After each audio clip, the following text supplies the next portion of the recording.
We're here today to talk to you about a really serious issue. It's affecting young people and people of all ages. HIV, sexually transmitted diseases, or STDs, and hepatitis. So listen up, it could save your life.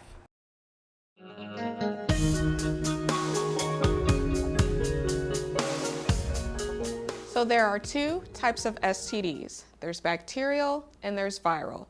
You've probably heard of these common terms if you've been to the doctor's office for anything like a cold or the flu or even food poisoning. So a bacterial infection means that infection can be treated and cured. So say someone gets a bacterial STD, that means that they can go to a healthcare provider, get tested, get the specific medications for that infection, and get cured. So what do you think a viral infection means? A viral infection means that the infection can be treated but not cured. So say someone gets a viral STD. That means that they can go to a healthcare provider, get tested, get the specific medications to treat that infection, but the virus that actually caused that infection may remain in the body for life. And it's important to know that both bacterial and viral infections, if left untreated, can leave the body open to other serious complications, such as infertility, which means a guy or a girl could be unable to produce children without a medical intervention or procedure. Untreated STDs can also leave the body open to other serious infections like HIV, the virus that causes AIDS. So let's start out by talking about the bacterial infections. Remember, we said a bacterial STD can be treated and cured by a healthcare provider.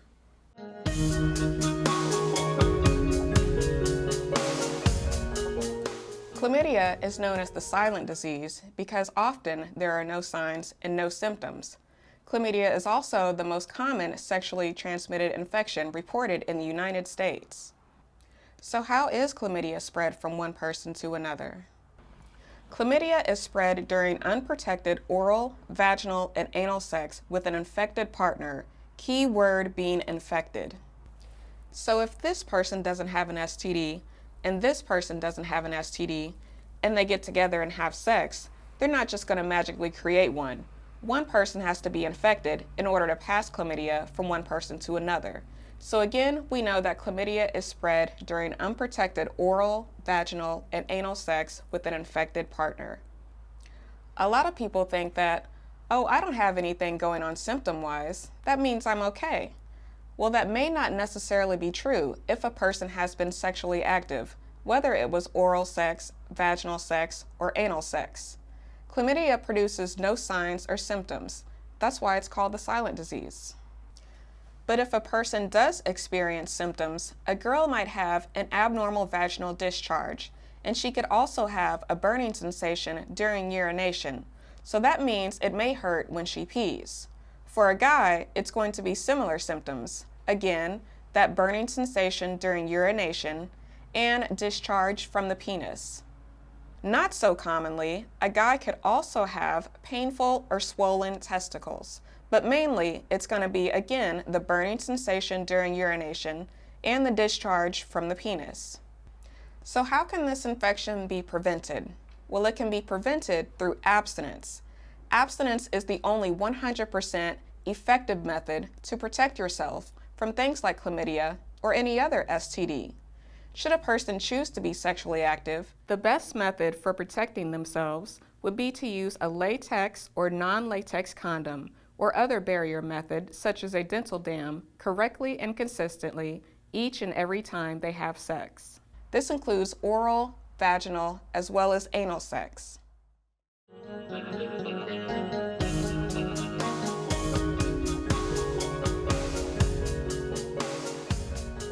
So let's talk about some more STDs. Gonorrhea, have you heard of this one?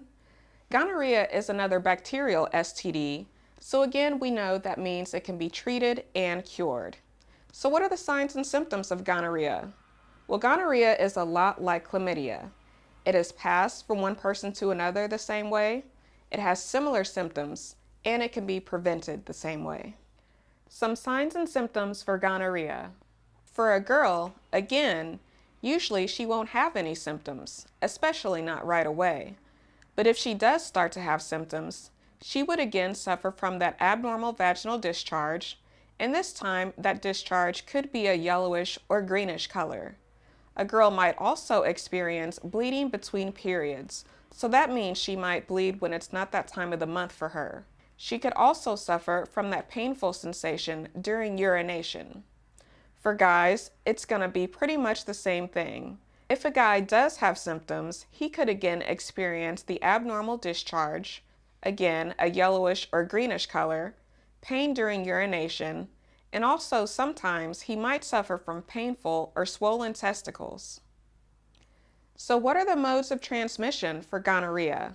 Again, just like chlamydia, gonorrhea is transmitted through unprotected oral, vaginal, and anal sex with an infected partner. Gonorrhea is extremely contagious, and it can also be passed to the throat and to the eyes. So how can gonorrhea be prevented? Again, we know that abstinence is the 100% effective method to protect yourself from becoming infected with things like gonorrhea or any other STD. Should a person choose to be sexually active, then it's best to use a latex or non-latex condom or other barrier method such as a dental dam consistently and correctly each and every time you have sex.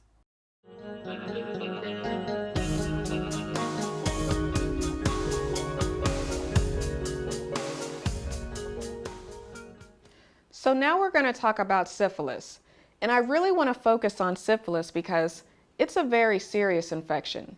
It can even kill a person. So syphilis is called the great imitator, and it's called that because a lot of the symptoms that syphilis produces mimic symptoms of other health problems. For example, one of the main symptoms of syphilis is skin rashes. Well, it's common knowledge that if you do something like switch laundry detergents, that could cause you to break out into a skin rash. Or even if you eat something that you're allergic to, you could break out into a skin rash. So these are just some examples of why syphilis is called the great imitator. So let's talk a little bit more about it. So how is syphilis passed from one person to another? Well, syphilis is passed differently than the other infections that we've talked about. When a person first becomes infected with syphilis, they will develop what is known as a syphilis sore, also called a chancre. This sore is small, round, painless, and contagious. Sometimes it's red, and it's located on the body wherever the infection entered the body. So for example, if someone had oral sex with someone that had syphilis, where do you think that syphilis sore would appear? Exactly, in the mouth. So in order for one person to pass their syphilis infection on to another person, that person would have to come into direct contact with that syphilis sore. And usually this direct contact takes place during oral, vaginal, or anal sex with an infected partner. Well, syphilis is a very complicated infection. In fact, it has 3 stages that it progresses through before it can ultimately result in death. Those stages are known as the primary stage, the secondary stage, and the late or latent stage. Usually a healthcare provider can tell which stage of infection a person is in by the symptoms they're having. So let's talk about the primary stage first. In the primary stage, a person will just have that one syphilis sore that we just discussed. Remember, that sore is small, round, and painless, and it's located on the body wherever the infection entered the body. So this sore will last for several weeks, and it will go away with or without treatment. If the sore goes away without treatment, it doesn't mean that syphilis is magically gone. It just means that the infection is continuing to get worse and progress to the next stage, which is the secondary stage. For the secondary stage, the sore goes away, but then a whole other set of symptoms starts to take place. A person can suffer from muscle and joint pain. A person can suffer from a condition called alopecia, and that's where the hair can fall out in clumps and patches. And the classic symptoms for the secondary stage are skin rashes, usually located on the palms of the hands and the soles of the feet. Now again, these symptoms will go away with or without treatment. If the symptoms go away without treatment, it doesn't mean that syphilis is magically gone. It just means that this infection is continuing to get worse and progress to the last stage, which is the late or latent stage. For the late stage, This is when syphilis starts to cause internal damage to a person's organs. These internal organs and other areas of the body include the brain, the eyes, the bones, the joints, the heart, and the liver.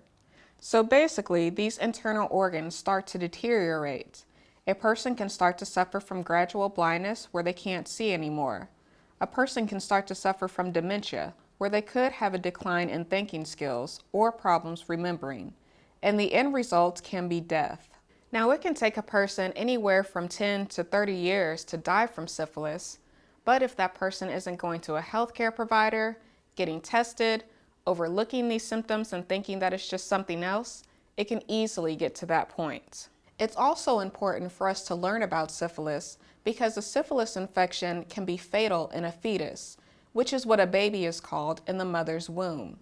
If a mother gets pregnant and becomes infected with syphilis and doesn't get treated, then she runs a very high risk of passing that syphilis infection on to her fetus and runs a very high risk of having a stillbirth, which is a baby that's born dead, or giving birth to a baby that dies very shortly after being born. So syphilis is a very serious infection. So how can syphilis be prevented? Again, we know that the only 100% effective method to protect ourselves is by practicing abstinence. And abstinence includes having no oral sex, vaginal sex, anal sex, as well as not engaging in alcohol use or drug use. Again, if a person does choose to be sexually active, the best method for protecting themselves would be to use a latex or non-latex condom or other barrier method, such as a dental dam, correctly and consistently each and every time they have sex. It's also important for us to remember that condoms may not cover all areas of the body that could be infected with a syphilis sore. So though a condom will greatly reduce the risk of becoming infected, we need to keep this thought in mind.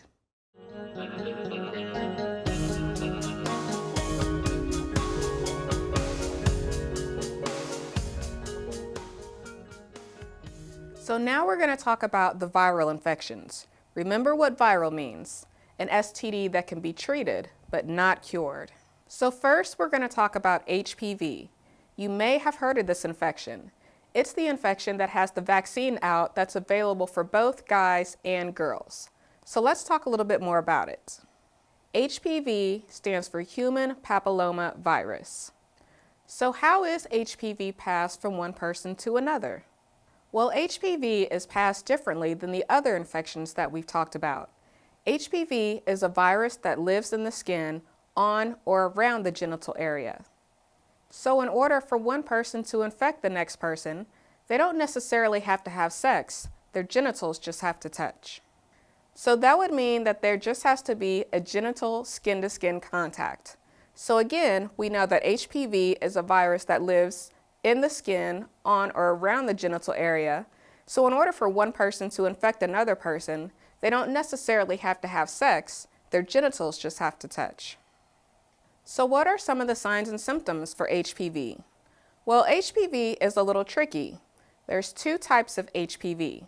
There's high risk and there's low risk. High risk types of HPV can cause no symptoms or can cause certain types of cancer. And these types of cancer include cervical cancer, cancer of the penis, cancer of the anus, cancer of the vagina, and cancer of the head, neck, and throat. Low-risk types of HPV can also cause no symptoms, and it can also cause genital warts. So again, for high-risk types of HPV, they may not suffer any symptoms, or they could be at risk for those specific types of cancer that we talked about. And for low-risk HPV, a person could have no symptoms, or they could suffer from genital warts. So how could HPV be prevented? Again, we know all about abstinence and how it is the 100% most effective method to protect ourselves. If a person does choose to become sexually active, the best method for protecting themselves would be to use a latex or non-latex condom or other barrier method, such as a dental dam, correctly and consistently each and every time they have sex. But like we mentioned, condoms may not cover all areas of the body that can spread infection.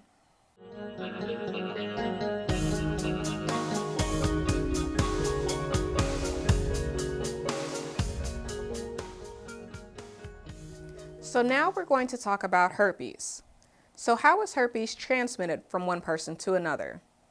Well, like we talked about HPV being a virus that lives in the skin, on or around the genital area, herpes is another virus that lives in that same place. So in order for one person to transmit herpes to another, there just has to be that sexual, genital, skin-to-skin contact. So what are some of the signs and symptoms of genital herpes? Well, a lot of people think that if a person has genital herpes, then they'll automatically have genital herpes outbreaks. Well, that's not necessarily true. In fact, a lot of people that have the virus can go an entire lifetime without ever experiencing a herpes outbreak. But that doesn't mean that that person can't pass it to another person. If a person does experience symptoms, then they can suffer from fever, sore throat, and flu-like symptoms, which are sometimes the first and only symptoms. If a person goes on to experience later physical symptoms, they could experience blisters and sores on or around the genital area. So how can herpes be prevented? Again, we know all about abstinence and how it is the 100% best effective method to protect ourselves. Abstinence includes no oral sex, no vaginal sex, and no anal sex, as well as no alcohol use and no drug use. Should a person become sexually active, then a condom will greatly help reduce the risk of becoming infected. But again, we know that a condom may not cover all areas of the body that could be infected with herpes.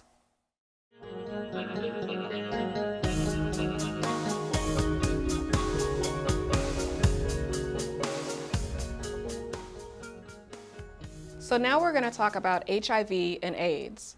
Pretty much everyone has heard of this virus, but if you haven't, now we're going to learn about it. Here are some facts about HIV, or human immunodeficiency virus. HIV is the virus that causes AIDS, or acquired immune deficiency syndrome. There is no cure for HIV. HIV is transmitted through 4 body fluids. And those body fluids are blood from an infected person, vaginal fluids from an infected woman, semen from an infected man, and breast milk from an infected woman. Normally, if a person were to become infected with HIV, they would have come into contact with any of these body fluids during unprotected oral, anal, or vaginal sex with an infected partner, or if a person is using needles, razors, or any other item that could be contaminated with an infected person's blood. So basically, if you're not having sex with someone that has HIV and you're not using needles or razors or any item that could be contaminated with blood from someone with HIV, then you're more than likely not going to get the virus. So what are some of the signs and symptoms of HIV infection? Well, it really depends on the person's immune system. Each case of HIV is different, and one person could experience different symptoms while another person experiences no symptoms at all. HIV in the acute or early stage of infection could produce symptoms that include fever, rash, sore throat, muscle pain, or mouth sores. But let's talk about the most common symptoms. Most people with HIV could suffer from depression, weight loss, flu-like symptoms or headaches, diarrhea, night sweats, and things of that nature. A lot of people don't experience symptoms for a long time after they first become infected. In fact, it can take a person years before they experience any symptoms at all. And the only way to know for sure if you are infected is to get tested. How can HIV be prevented? Again, we know that the best method to protect ourselves is to be abstinent. But if we do choose to be sexually active, then a condom will greatly help reduce the risk of becoming infected with STDs like HIV, the virus that causes AIDS.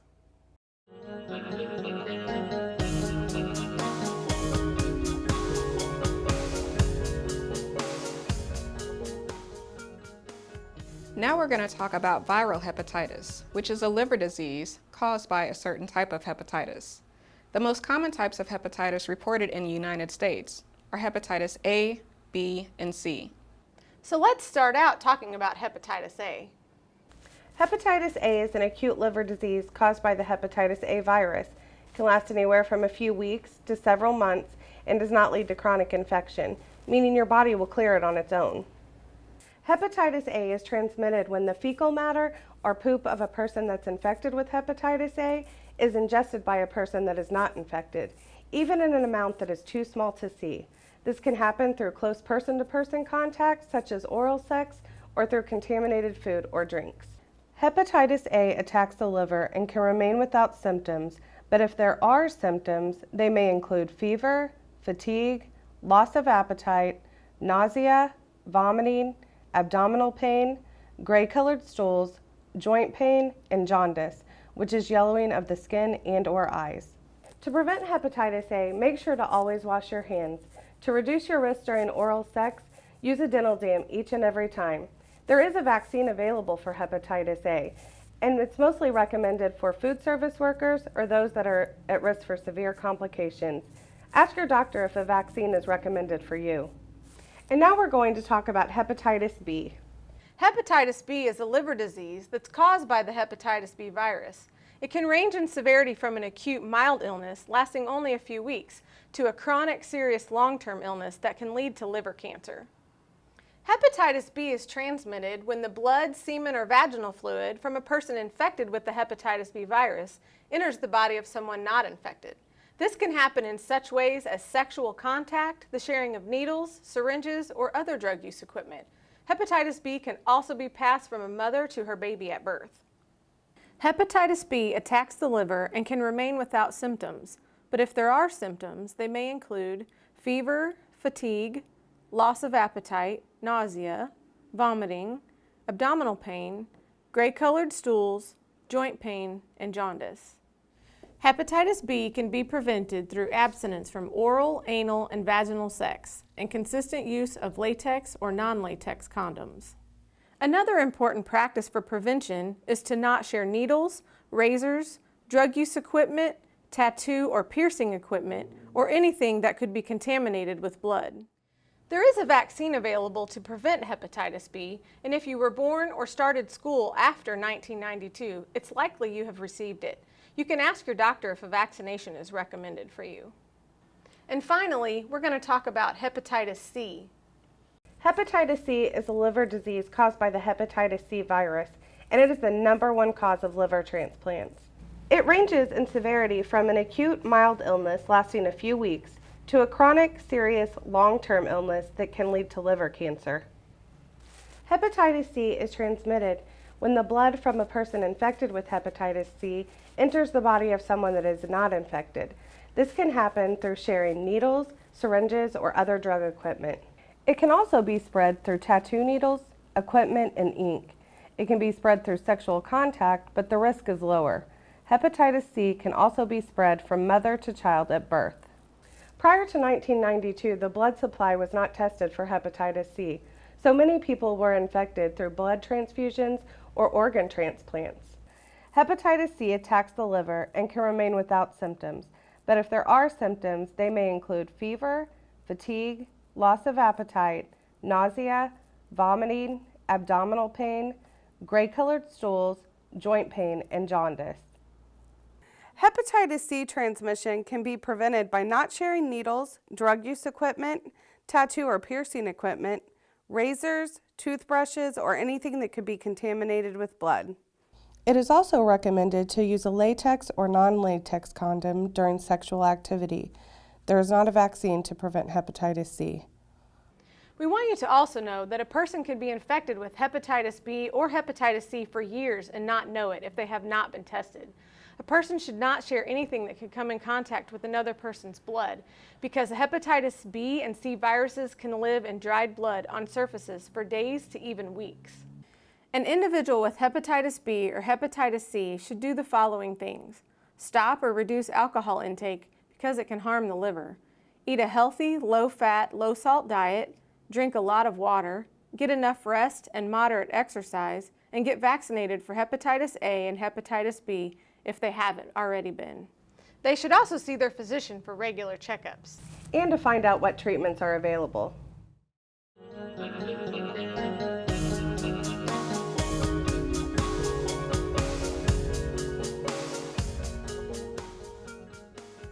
Okay guys, today we talked about a really serious issue.